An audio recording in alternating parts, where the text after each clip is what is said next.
Hello there, beautiful souls. Welcome to another episode of Love, Life, and Energy. I'm your host, Michelle Chung, and today I'm so excited to share this really interesting topic. It's about auto-sexuality, not narcissism. Now, this isn't just about attraction, it's about embracing the most important relationship you'll ever have, and that's the one with yourself. So make sure you get comfy, grab a tea or coffee, or if you're at the gym on the treadmill, or if you're on the way to work, get cozy. We're going to unpack this. We're going to talk about the beauty of self-attraction and self-love. Welcome to Love, Life, and Energy. I'm Michelle Chung, and I'm passionate about all things love, manifesting, relationships, woo-woo stuff, health, and wellness. This podcast is your go-to sanctuary for personal growth, designed for busy, career-driven women who are ready to embrace their highest potential and not settle for an average, ordinary life. Let's grow and manifest your dream life together. Okay, so interesting thing, what is auto-sexuality? This is something I had to actually do a bit of research myself. So when this topic came up that my team and I were wondering what this was, basically I had to understand what it was before I could even share about it. But basically, in its simplest form, it's about being romantically or sexually attracted to yourself. Now, before you think, is that narcissism? Let me say, no, it's not. That's more ego-based. So it's actually about intimacy with yourself. And autosexuality encourages us to see ourselves that we are deserving of love, of admiration and connection that we often seek in other people. So we're looking for that connection within ourselves. So the difference between narcissism and autosexuality, it might seem similar on the surface where you're loving yourself, but they are actually fundamentally quite different. So with narcissism, it's a personality trait, or in extreme cases, it can be a narcissistic personality disorder. And that's when you have excessive self-importance. And like I said, ego-based. It's the need for admiration from others, but you're also lacking empathy for others. And narcissists often seek the validation for themselves from external sources and manipulate relationships to boost their own ego. Whereas in autosexuality, this refers to actually being sexually attracted and turned on by yourself. So in the Aussie culture, I know this could seem like you're up yourself. This is a very common term where Australians with the tall poppy syndrome, we talk about don't being too into yourself. Now, we're going to put that aside for the moment, keep an open mind. We're talking about self-love, and the ability to manifest is all about the self-love and that vibration that you raise within yourself. So that's what we're going to talk about today. So in autosexuality, it's really not about feeling superior to others. It's all within yourself. It's a natural orientation where someone finds your own body or your own presence arousing. And you don't need that external validation like you would with someone who has narcissistic tendencies. Okay? So how to tell the difference? Basically, a narcissist thrives, needs that external admiration, and they use that to control relationships. Whereas someone who's autosexual is more focused on your self-intimacy, and you can still form healthy, loving connections with others. In fact, it's probably a good idea to have a certain amount of autosexuality within yourself in all people to be actually healthy and have your own boundaries and actually love yourself in such a way that you actually attract other people's love for you as well. Autosexuality, it's just a personal orientation that doesn't harm others, whereas narcissism can negatively impact other people due to that lack of empathy. So autosexuality, it can look like when you're appreciating your body in a whole new way, taking yourself on your own dates.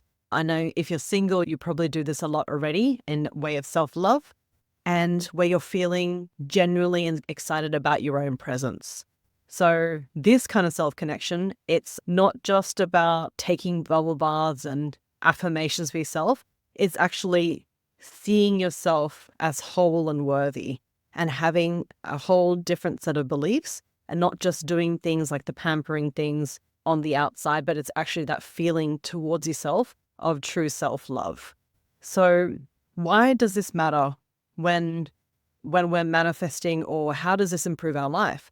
Basically, we live in a world that is super focused on external validation. We always want approval from others. Social media is a crazy example of that. Don't really like getting on the social media, especially because you get sucked into other people's rants or other people's battles and causes that are not your own. And then you waste your time, you go down that rabbit hole. So a lot of the social media out there is unhealthy and not helping you to connect with yourself. It's all about validating other people's external stuff. Because we live in a society that pushes us to seek validation through those likes, the comments, and that external attention, especially on the social media.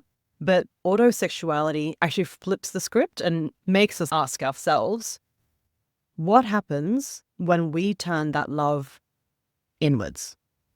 So studies have shown that people who can cultivate self-love actually have higher levels of resilience, have better mental health, and you actually have more satisfying relationships with others. Because when you think about it, you're filling your own cup first. It's not selfish, although I like to say that being selfish is underrated these days. It's actually sustainable, because if you cannot give yourself first and fill your own cup, you're pouring from an empty cup, and that's not giving nourishment to anyone either. And it's actually overspending your own energy and going over your own boundaries. So here's some interesting info. Basically, a study published in 2022, it's published in the Journal of Happiness Studies. It found that individuals who actually prioritize self-compassion say that they have a greater life satisfaction and actually healthier romantic relationships.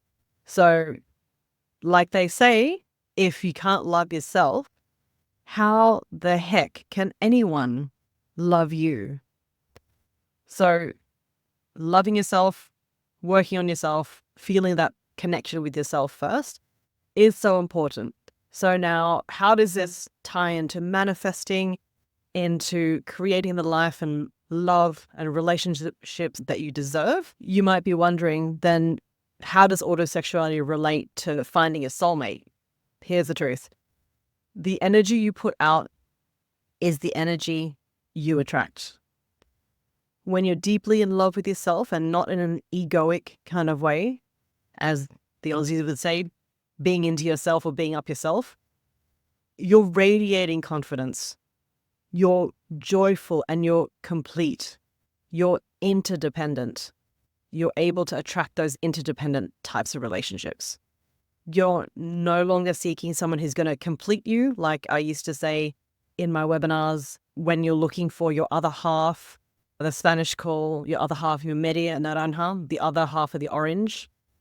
You're not looking for someone else to complete you and make you a whole and better person.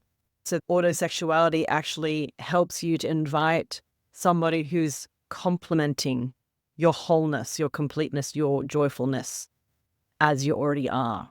So if this idea of self-love and soulful connection, it lights you up, I've got something amazing for you. I host a free webinar on how to manifest your soulmate by aligning your most authentic, radiant self.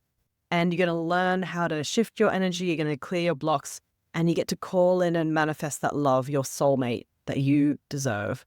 So I'm going to put a link in the show notes, or you can check out my website to sign up. It's free. Trust me, you're going to get a transformative experience from it. You're going to get a lot out of it. And so if you love that, please make sure that you like this podcast. Please tag someone who needs to hear this right now.